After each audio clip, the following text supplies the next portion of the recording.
take a plane to another plane, to another plane, to another plane, bumping Baka not nice while I'm trapping in the rain.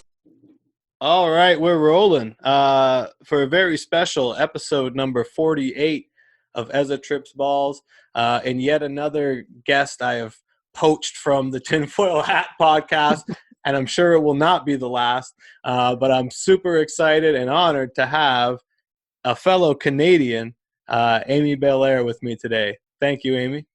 Oh, thank you so much for having me. And yeah, I mean, Sam has great guests, so. He really does. He really does, you know.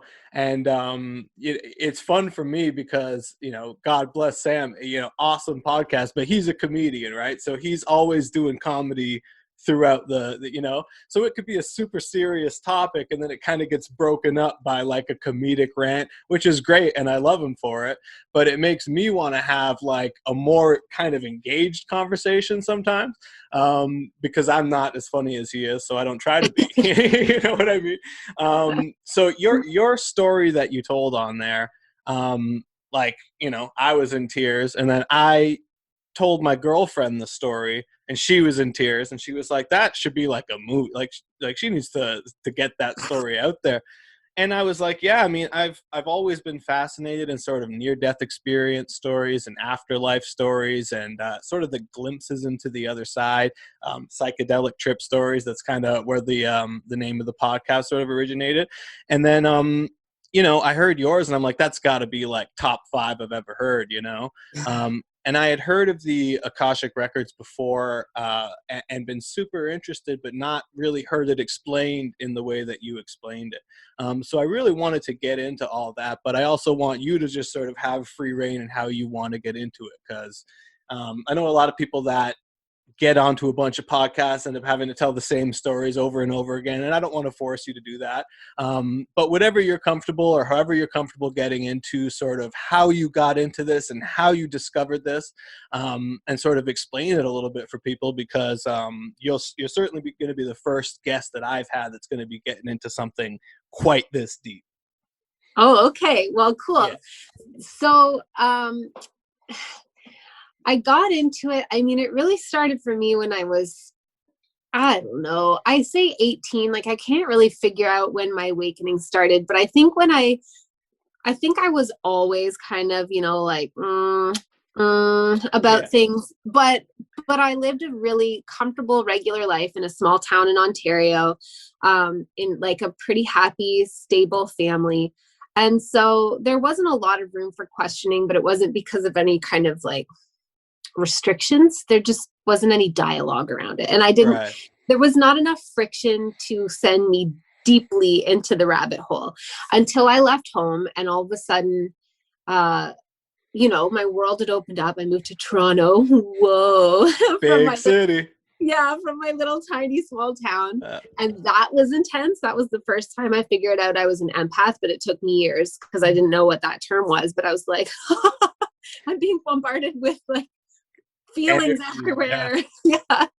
And I just like went into this crazy existential crisis because my family, particularly my mom, really, because she loves me and wanted me to be safe and well, and she just essentially didn't want to have to worry about me, I think is what it was. She wanted me to, like, you know, just go to university and get a career and just live a normal life.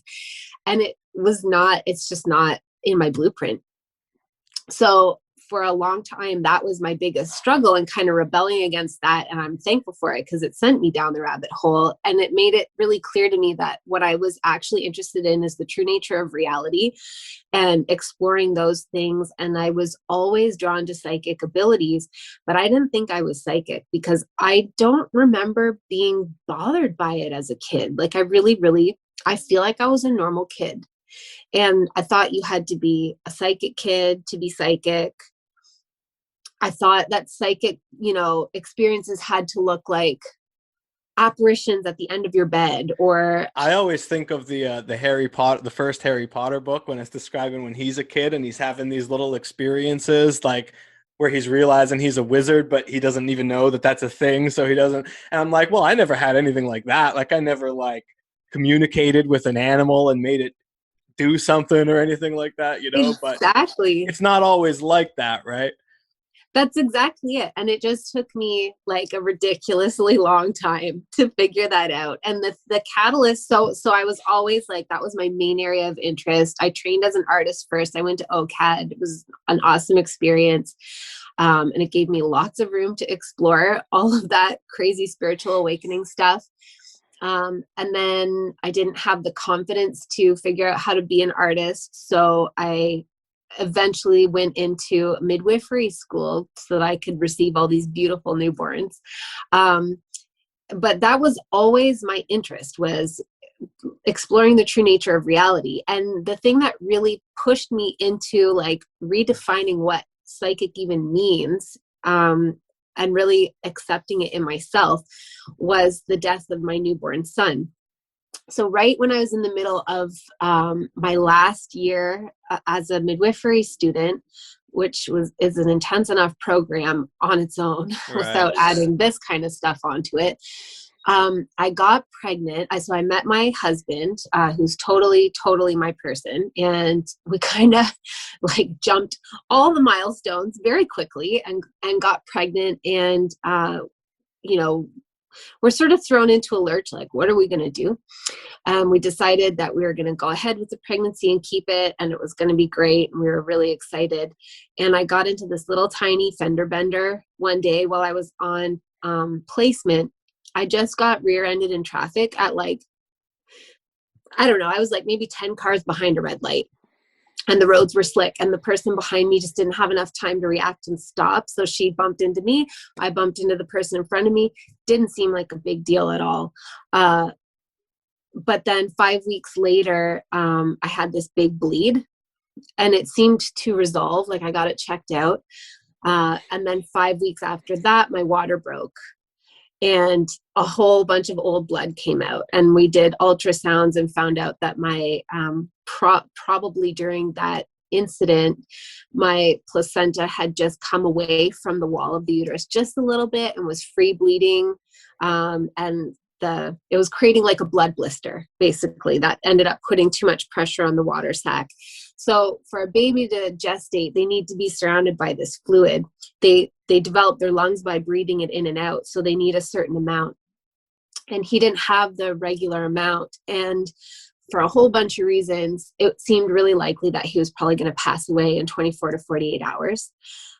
And so I just chose to let it run its course, which was really scary. But, you know, it's not like I was faced with a bunch of great options at that moment. And that one seemed like the best. And miraculously, I stayed pregnant for 6 weeks without getting an infection or having any complications. He kept growing along the 50th percentile. It was amazing. And then I was in the hospital, and it seemed like I went into preterm labor. I don't actually know that I did, but that's what they're trained to respond to. So that's how they responded. And I ended up having him at 26 weeks and change. So that's about 6 months pregnant. So he was like, got ripped off by 3 months of development. And he was born so perfect, so beautiful. Like there was clearly, you know, once he was on the outside, you could see it really was an incidental thing. There wasn't anything visibly wrong with his development that coincided with this event. And he seemed so strong, and everybody was really optimistic about it. In the first 11 days, he did great. And then he developed this, like basically a hole in his intestine because he was so young. Like he wasn't supposed to be digesting yet. He was supposed to still be gestating. And he developed a hole in his intestine. All the bacteria went in his blood, and he had to have abdominal surgery. And he didn't fully recover. And it just like, it would seem like he was going to recover, and then we would find out another piece of bad news. And the final piece of bad news was that he was having really intense brain bleeds in his brain stem, which meant that areas of his brain weren't getting the blood that they needed. And so the cells were dying. And he was probably going to have very, very severe brain damage, maybe even like be totally immobile, there was no way of knowing, but that was sort of the clincher where they were like, it's probably time to let him go. And that was by far the hardest thing I've ever been faced with personally, to have to choose that for somebody. And my mom Hope was like, no, he's going to pull through. I know it. He's so strong. But my husband was really steadfast and was like, we can't let him live potentially a whole life with a broken body and a broken brain. And I'm so glad that he had that certainty within him, because I didn't. So I really needed that. And so we had to let him go. And of course, like, the pain of that was devastating. And I also have an older son who is 12 at the time. And so as I'm navigating this incredible grief and darkness and like really questioning, did I kill my baby? Did I do the wrong thing? Did I give up on him? All that kind of stuff. What did I do to cause this? Like, how did I fail in the pregnancy? What kind of terrible person am I? What kind of awful karma do I have that could have resulted in this? On one hand, I couldn't succumb to that because I have this amazing older child, and I had to be present for him as much as possible. And, do my best to pull it together. And also, on the other hand, felt like the son that I had lost was such a gift to me. And I just am so thankful that I ever got to have him in my life at all, that it was like, he can't be a punishment and a gift at the same time. So I need to figure this out. And I was constantly trying to be in contact with him because I had already received messages. So I was trying to make myself available, I guess is the best way to put it, which to me just felt like fine-tuning my vibration to lift it up to a place that was higher. And like, I could discern the difference between being down in really negative, sludgy vibrations within myself versus being in higher vibrations. And that was where I could receive messages from him. So I was fine-tuning my abilities to connect with no other intention other than to connect with him. And I was starting to realize that, I also am very sensitive to crystals now. I'm very sensitive to plants. I'm very sensitive to other people. I think it's just that I figured out how to tap into that sensitivity because he was my motivation. And then I heard about the Akashic records. And as soon as I heard those words, I was like, I have to check that out. I don't know what it is, but I need to look into it. And I found out that basically it's like the place where all the answers are. And I was like, bingo, I need to learn how to do this. Sounds good. Yeah. Yeah. And my only motivation at the time was to find out why had this happened? Like, I just needed an answer why. It just felt like closure. Like, if I can understand why, even if the answer is that I'm an awful, awful soul and this was a punishment, it was like, that's easier to get on with and make my atonements than just never knowing. Mm-hmm. So I enrolled in a program to learn how to do it. And eventually I was ready to go in, meaning like emotionally ready to go in. And I asked that question. I didn't dick around with any other little like practice questions first. I just wanted to know that.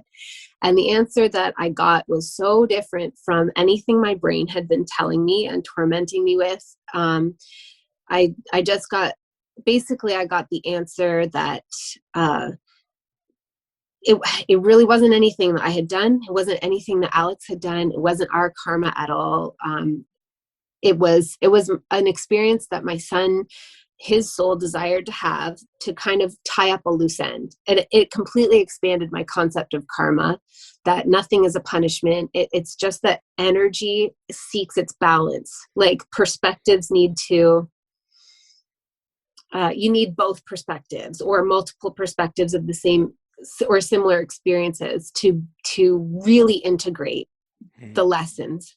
And so that's what he was seeking. And he had asked us to do it for unique reasons, for us to be his parents, and we had agreed to it.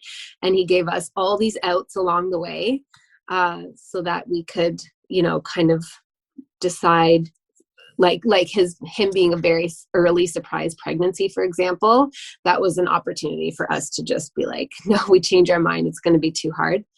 Of course, I didn't know that at the time, but it just was so, it was so healing. Like I immediately had this profound catharsis. And of course I can't verify any of that. Like I'm sure a lot of people, when they hear the story, they're like, yeah, but how do you know you weren't just making it up?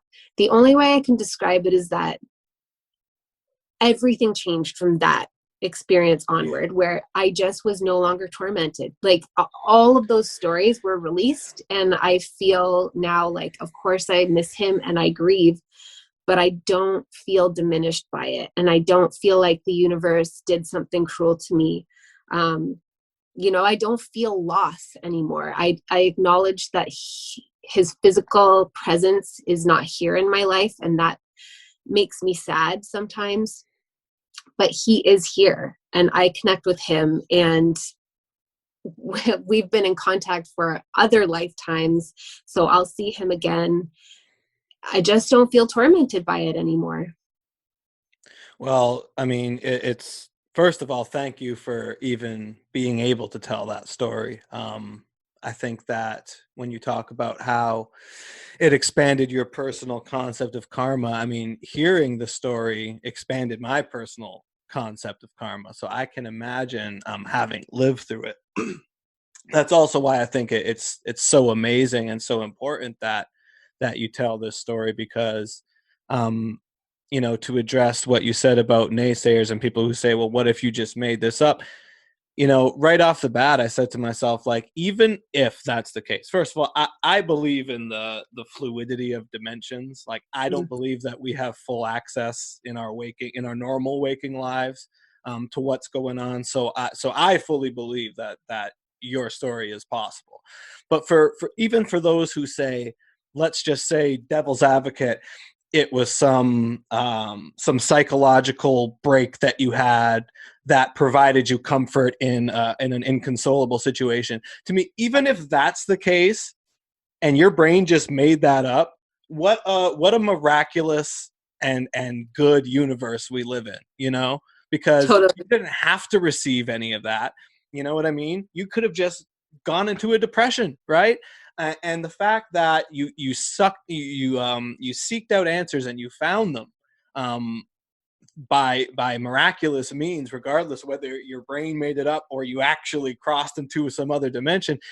You know, I think people need to hear it and just not be so negative about it, because like you can just write it all off, but like you can't really, because you still had that experience and your life was changed by it, it seems, and now you're able to tell that story and other people's lives are changed by it.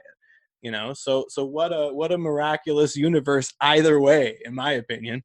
Exactly. I totally feel that, like I've thought about that a whole bunch of times. At this point, I have no doubt about it, because I do readings for other people and I get validation about things that I have no way of knowing. So my doubt is all gone. But Good. at the time, I felt like, oh my God, I don't even care. Like, I literally don't care if my brain made that up. The relief and the healing that it brought me is so complete that it does not matter to me. It just didn't matter to me. But also it was really interesting because I had these experiences where, for example, when I was really early on pregnant with him, like just gotten pregnant, didn't even know I was pregnant.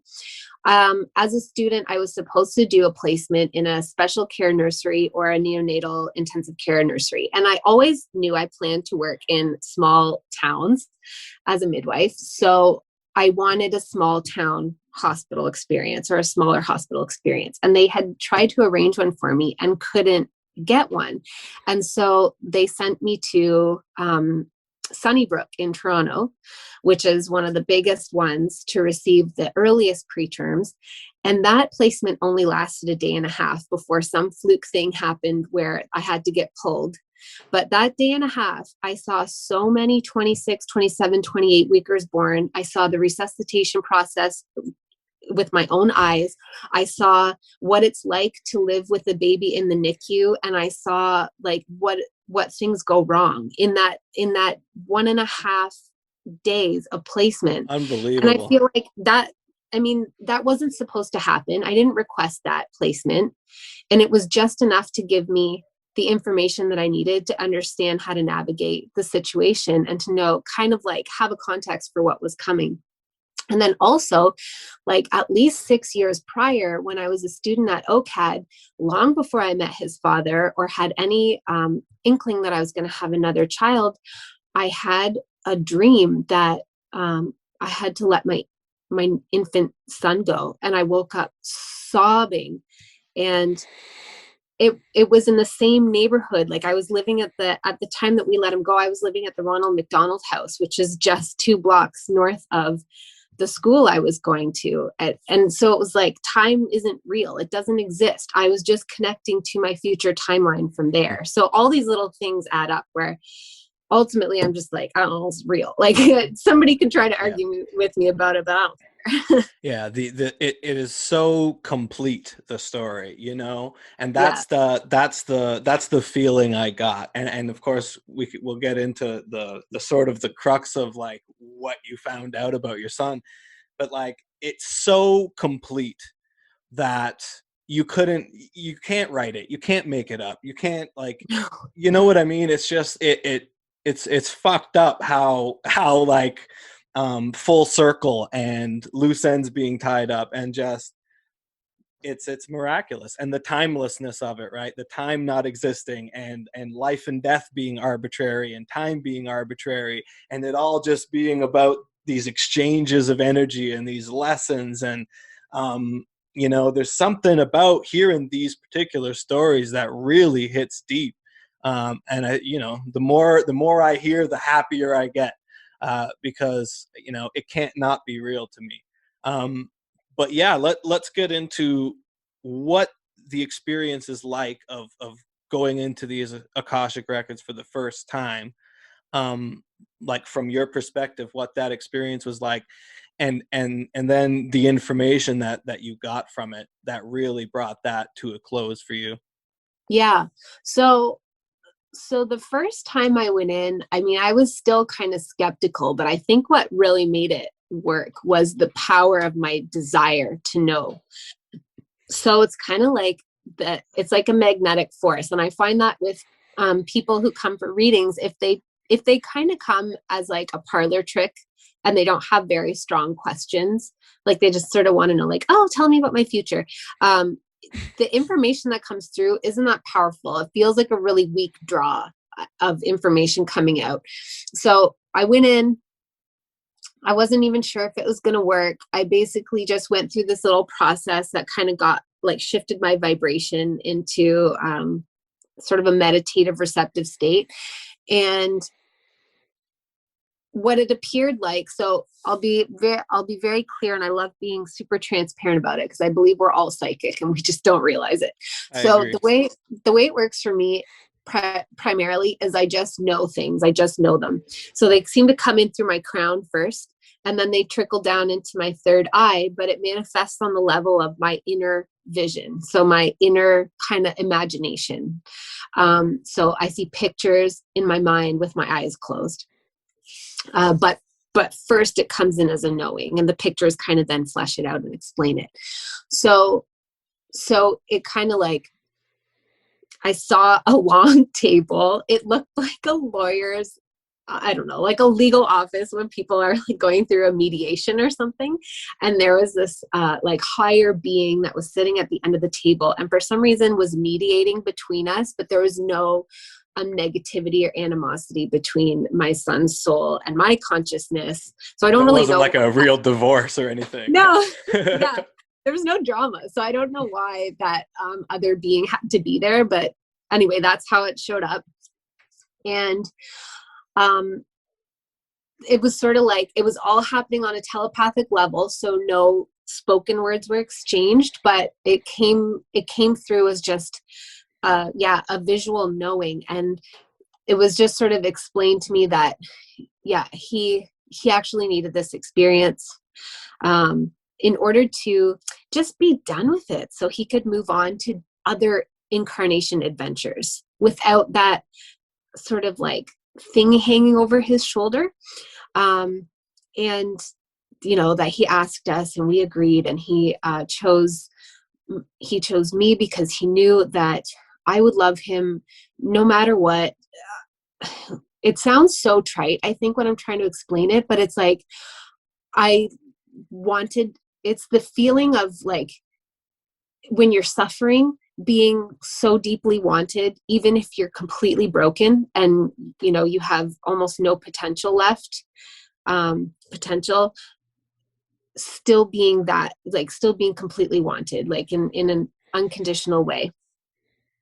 So he wanted that experience, and that's why he chose me, and he chose my partner, because he knew that when the time came, he would let him go. And his plan was not to check himself out this time. His plan was to stick it out for as long as it had to be, even if it meant a whole entire lifetime.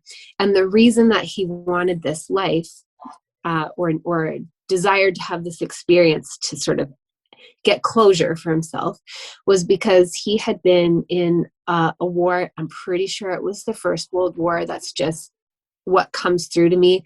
But he'd been in the trenches. My husband was there with him as one of his brother soldiers, like his closest brother soldier. And it was like absolutely nightmarish. It's so hard to describe with words. The smells were putrid. There was rot everywhere. There was feces everywhere, rats everywhere. And plus there's constant gunfire. You're under constant threat. You're hungry. You never know you don't know if you're going to see anyone again. Is so intense. And he just reached a breaking point. And he ended up killing himself because he just couldn't handle it anymore. And at the time that he chose that, he was only really, like, he was just in a state of trauma. So he really wasn't thinking anything through. He was just like, I can't, I gotta go. But then as soon as he died and his perspective expanded beyond his body, he was able to then connect with, like, because it's no time, no space thing. He was able to connect with the grief of his family, of his mother that he left behind, like his family that was waiting for him, his brother soldiers, all the people that just didn't factor into that decision. And he just kind of it felt like a mulligan, like he wanted a do-over to experience like really intense sensations that we would relate to suffering, and to not choose his own exit, but to let his exit come when it was going to come. But he also really wanted it to possibly come sooner than later. Right. And so that's why he asked us to do it. Yeah, incredible. And I love the detail that your partner was a brother soldier of his as well, because that is a karmic loose end for your partner as well, I'm sure, right? That probably factored into the fact that he was able to let go, because on some deeper level, he was there with him in those trenches and he understood the need for resolution, right? It's incredible on every level, and I want to encourage anyone who hears this story to really think about it. And it's unreal, and thank you for living through it and being able to tell it. And thanks to your unborn son as well for being out there, and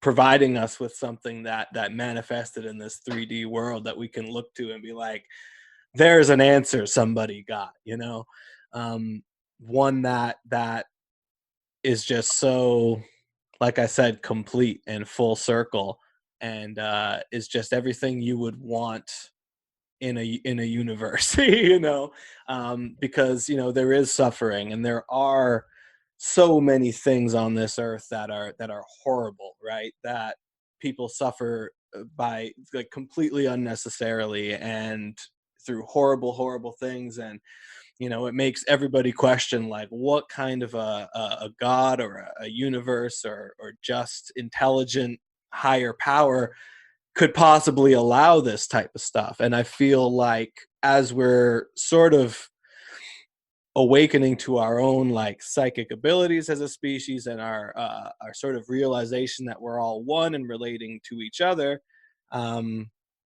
we sort of are getting answers for those questions, like how can this person deserve to suffer this badly?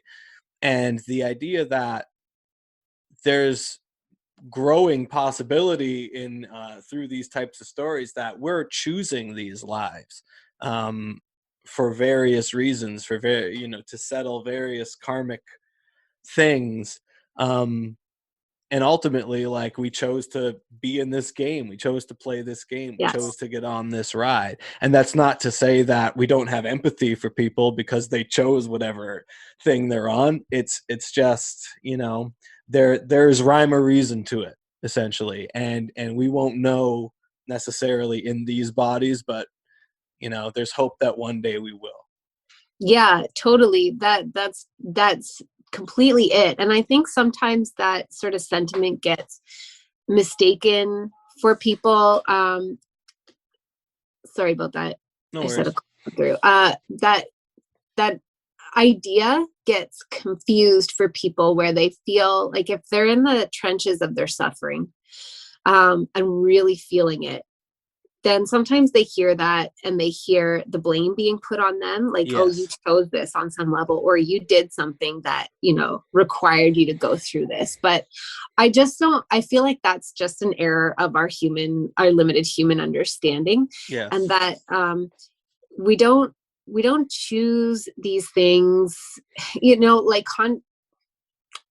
consciously. I did not choose to experience that.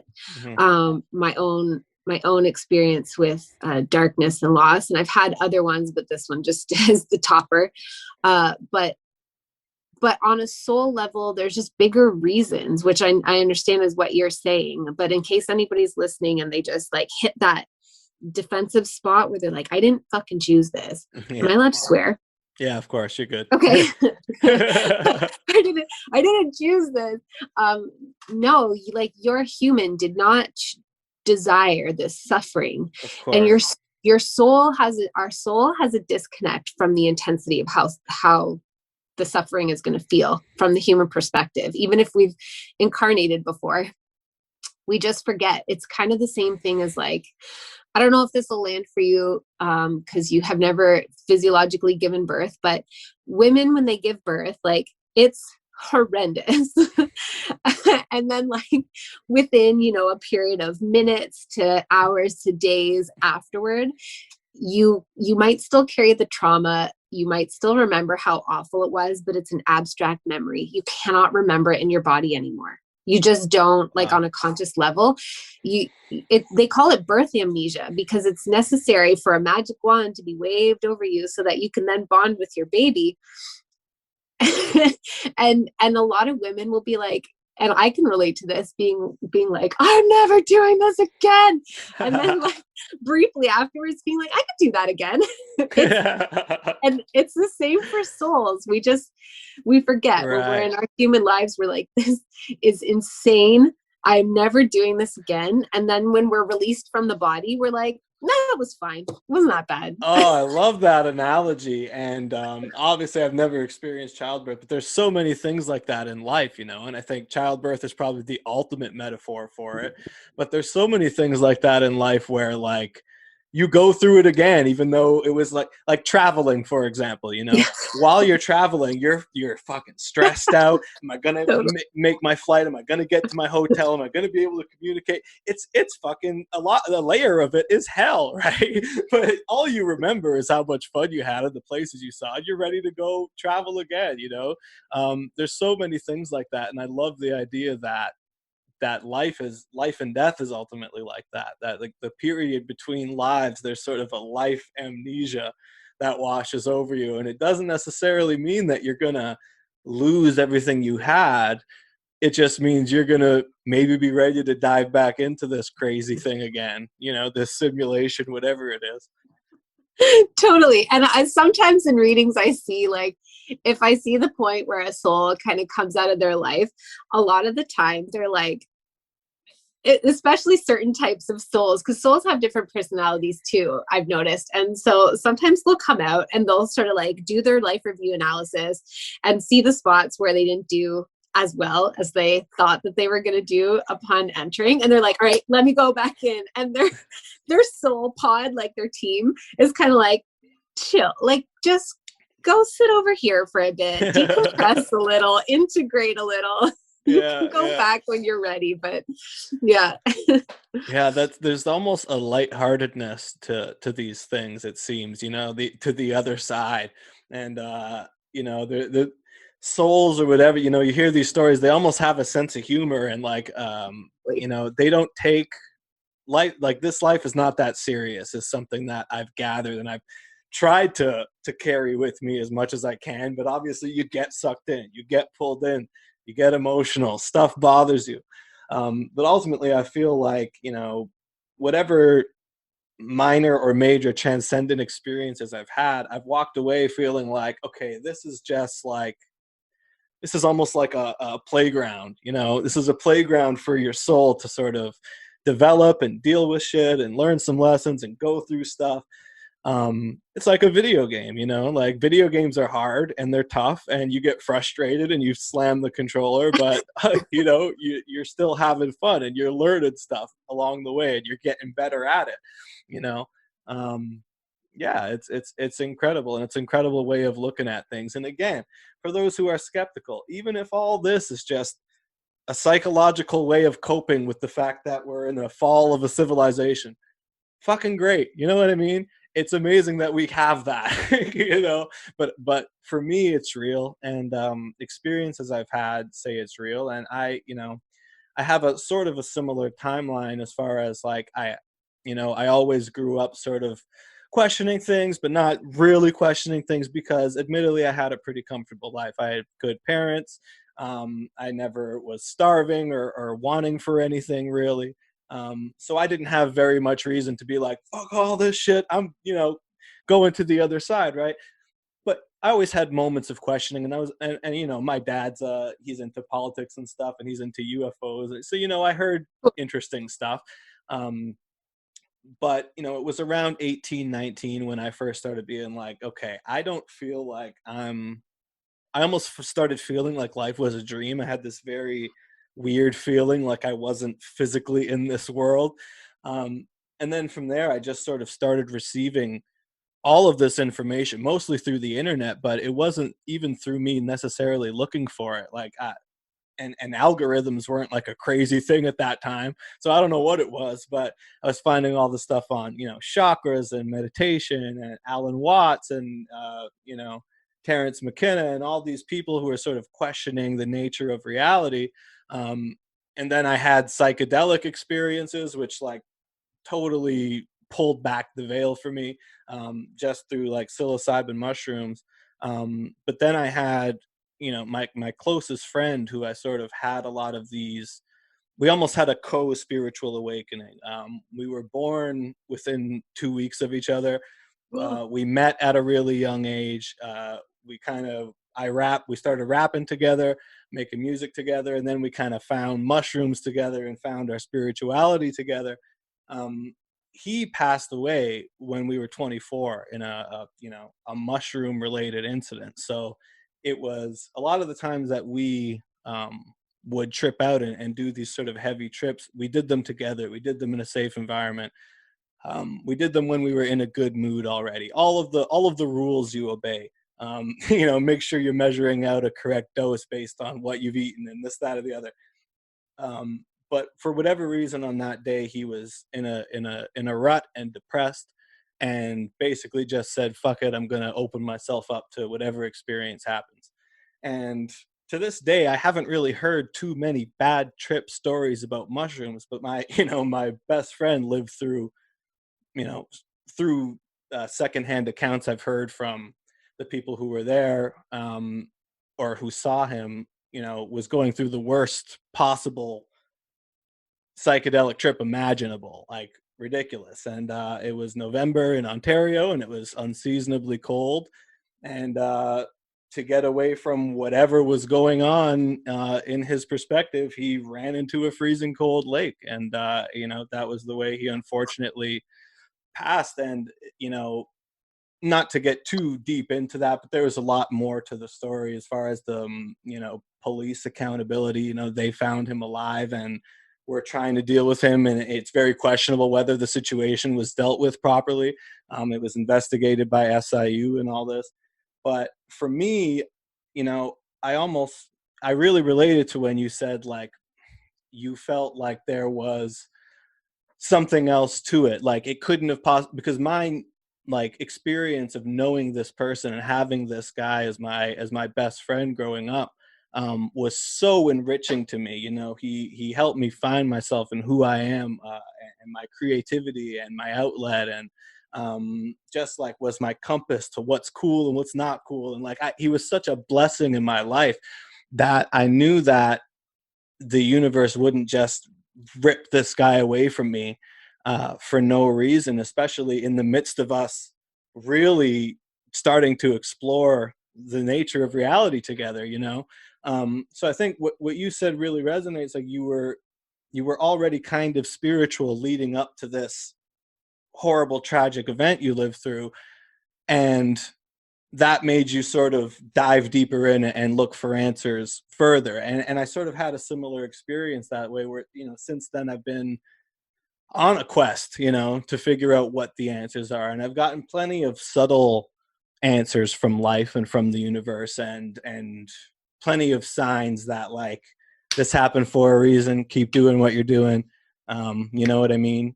But I would love to have an experience like you had, where you really get, this is the answer, and one day I'm going to get a reading from you, because I really want to go in there. I really want to figure that out.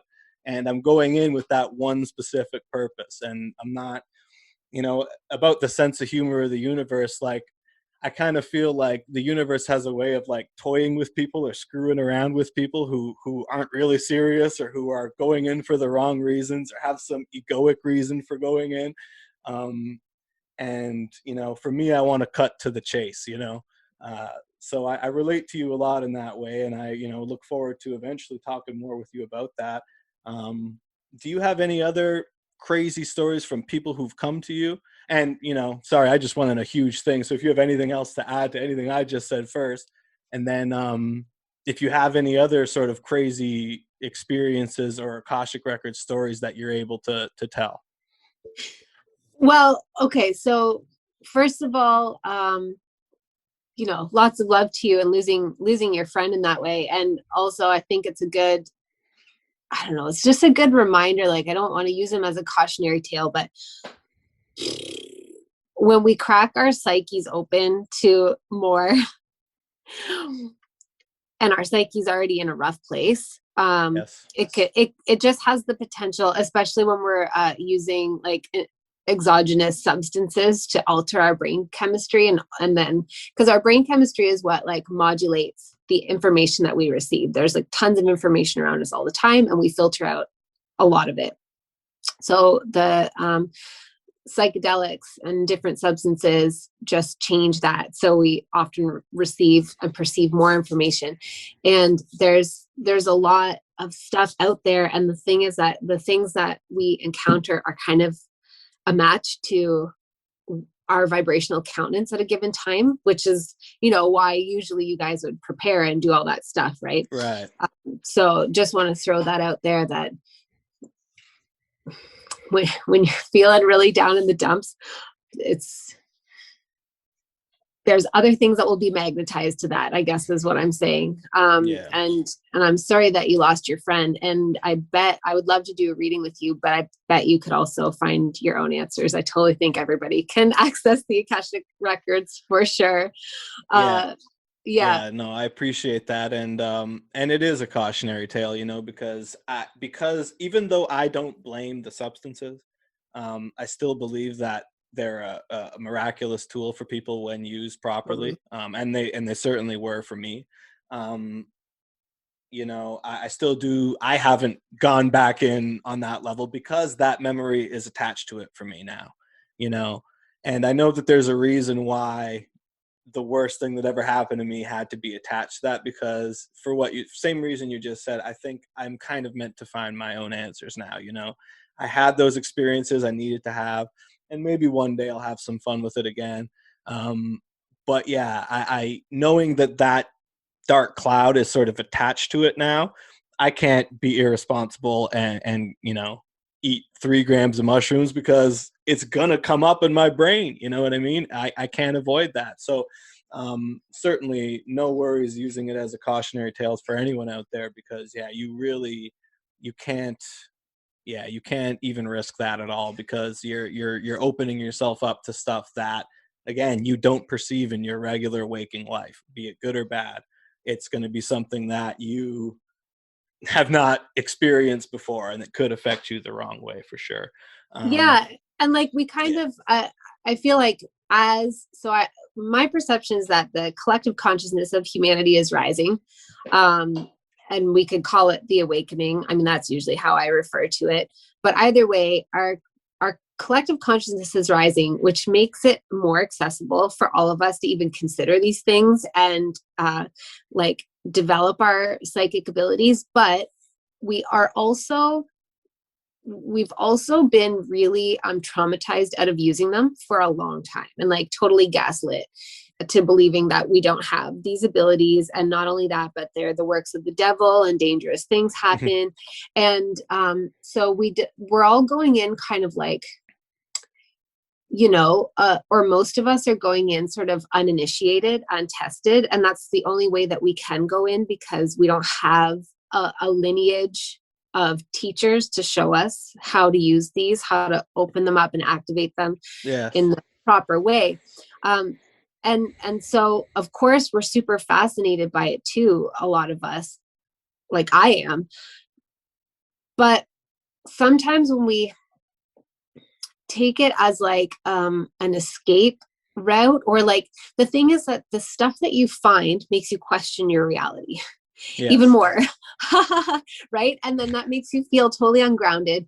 And when you come back into your normal perception, you kind of like, you might feel like, oh, okay, I'm back, but you don't leave behind what you experienced. So right. You're questioning reality even more. And if you're already a little bit unhinged, meaning like you're questioning reality and you don't feel stable in it, then, whether it's like through drugs or any just kind of like psychic development, but like anytime you try to like catapult yourself to find answers in the other realm, you're probably just going to come back with, a lot of activated traumas and stuff and then you have nobody kind of anchoring you to work through it. And right. So that's just the tricky part. Like, I don't ever want to scare anybody out of exploring their psychic abilities, because I totally believe it's our birthright. We get to use these things.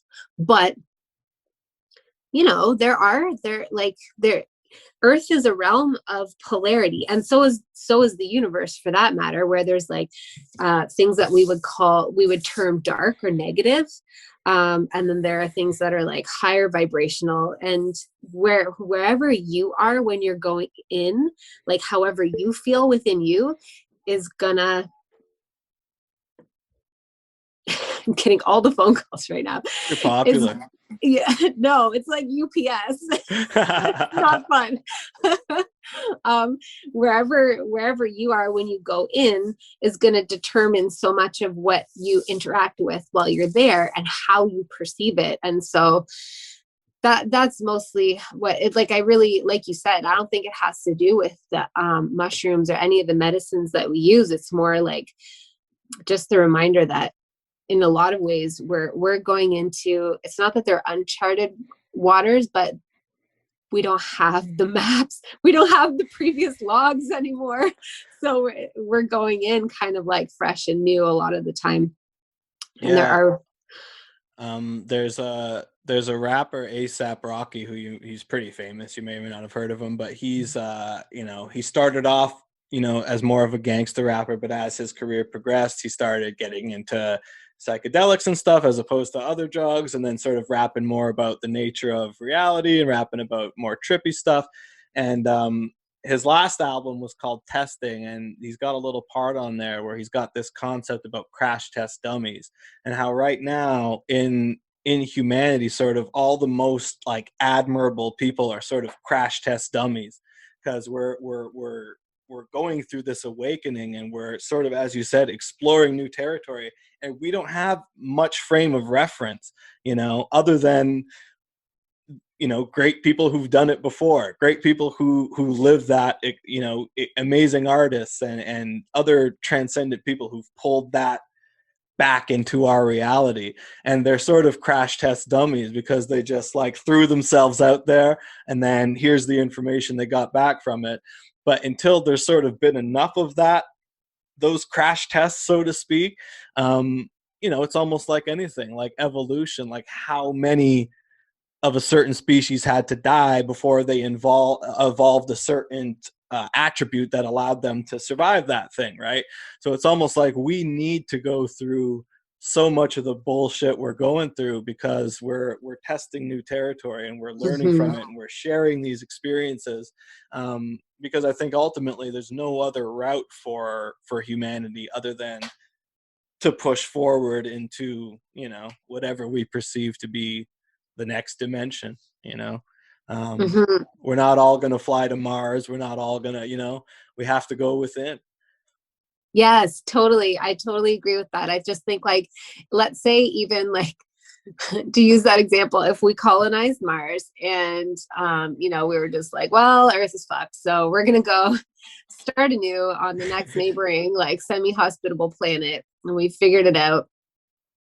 We're just going to repeat the same crap, unless we go inward and change and heal and clean out the things that we all collectively and then individually carry within, that give us warped perceptions of life. And then, through reactions to that warping, reactions to our own warping, we make questionable decisions. We create things that are not, what they could be. Let's put it that way. Right. But yeah, the journey is totally within, I believe. Yeah. And, and those who go there, for those who are willing to listen, have stories to tell and have examples, and I think we're all kind of looking for that, because like you said, we don't have the teachers in place.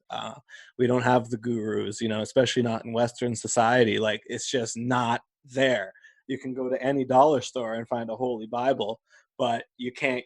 Where can you find some of this information other than in these sort of fringe places? And it's you sort of find it, or it finds you a lot of the time, so I think the more regular people in sort of Western civilization have these transcendent experiences that they're able to bring something back from and have a story to tell, I feel like eventually that's how we're all going to slowly.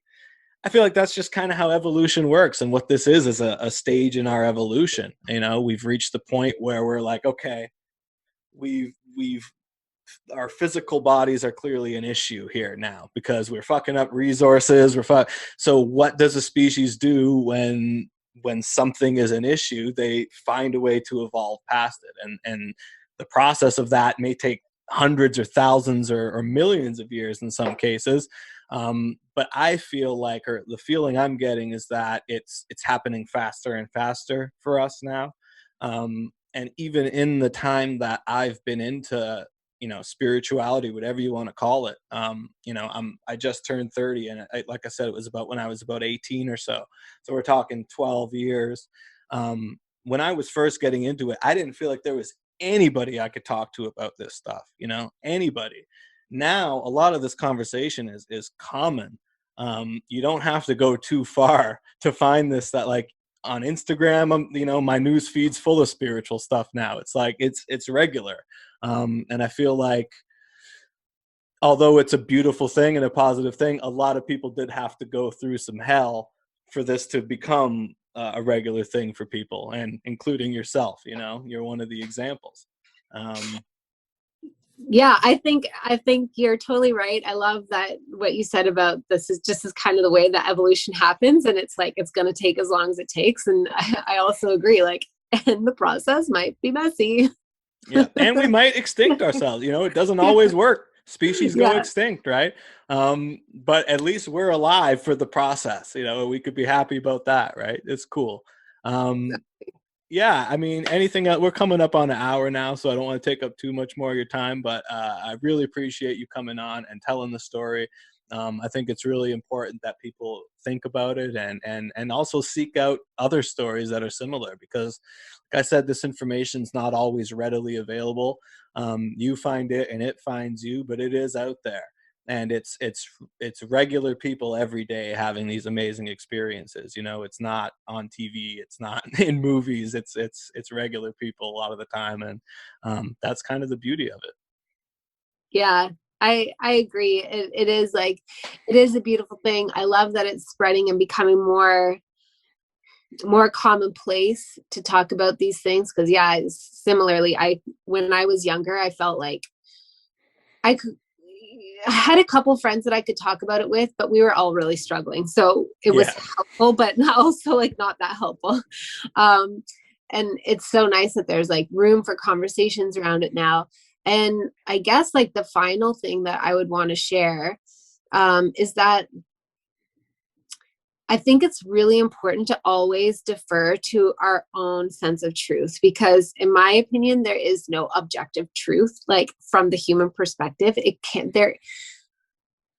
I don't see how anything can be objective, because we have learned through science that through, scientific experiments that have been verified, that in our observation influences the way that matter behaves, the way that Yes. energy behaves.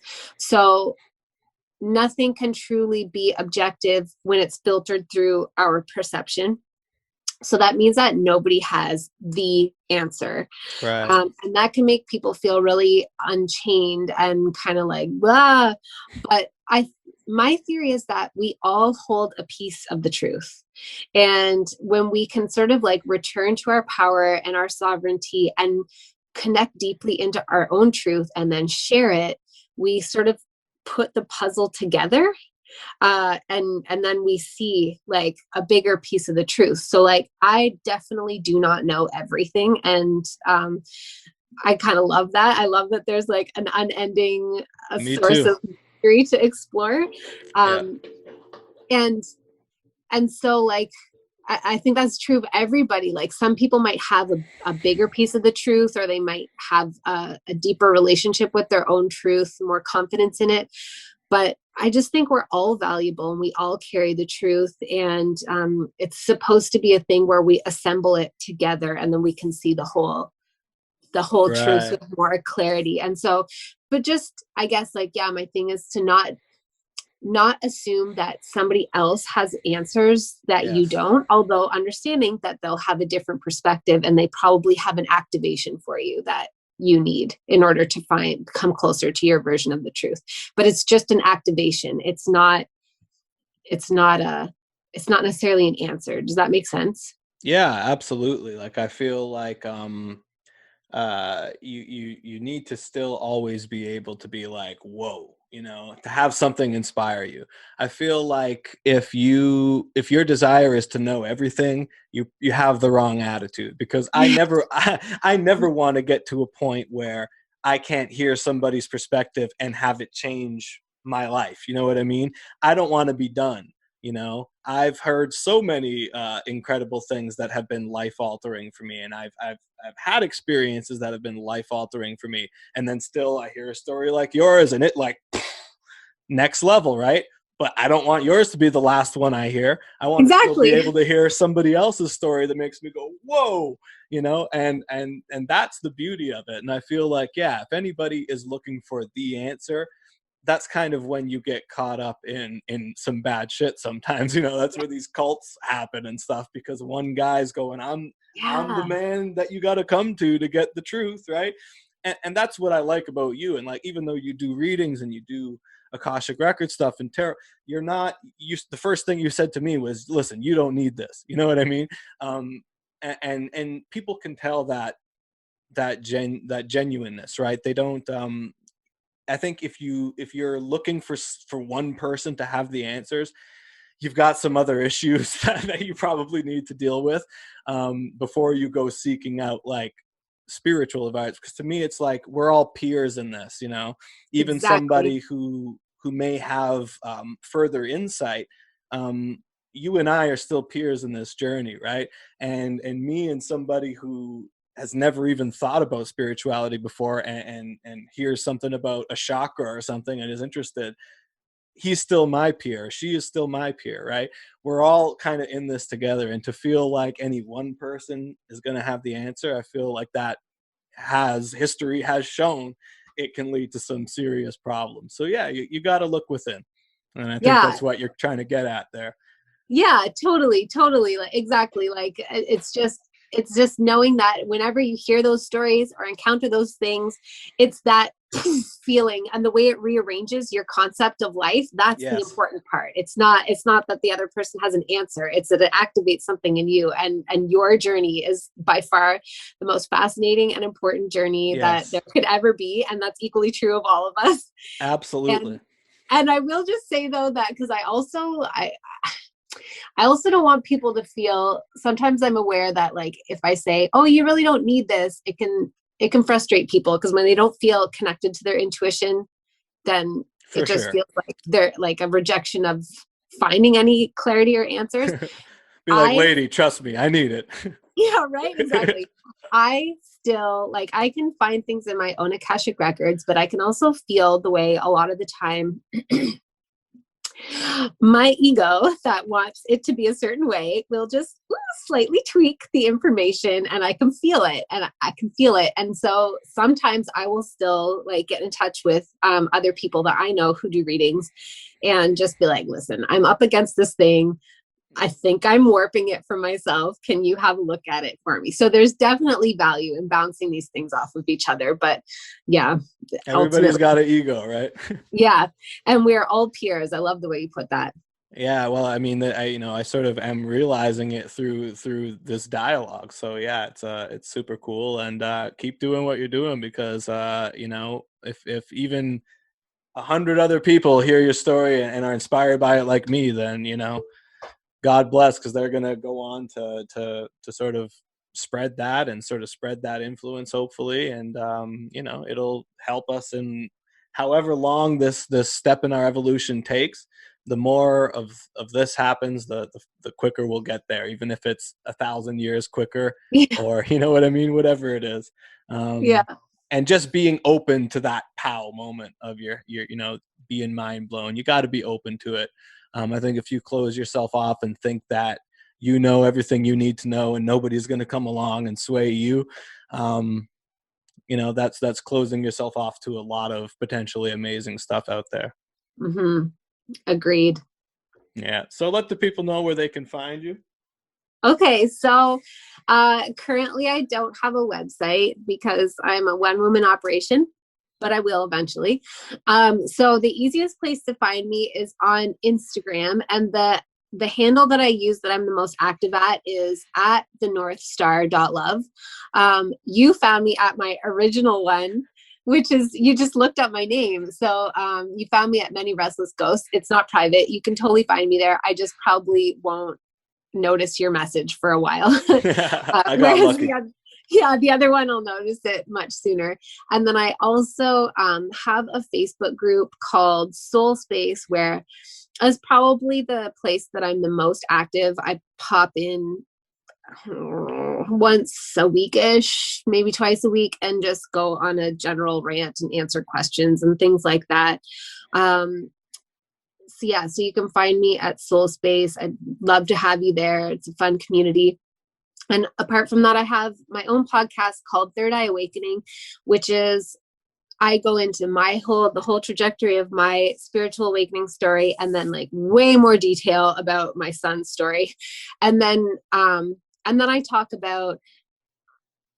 to people about their experiences, because it's very alienating and to go through all this stuff, and you can definitely feel totally alone and like a complete weirdo and question your sanity. And I just wanted to create some conversation around that, to do my part to bring it more to the forefront. So that's what I got.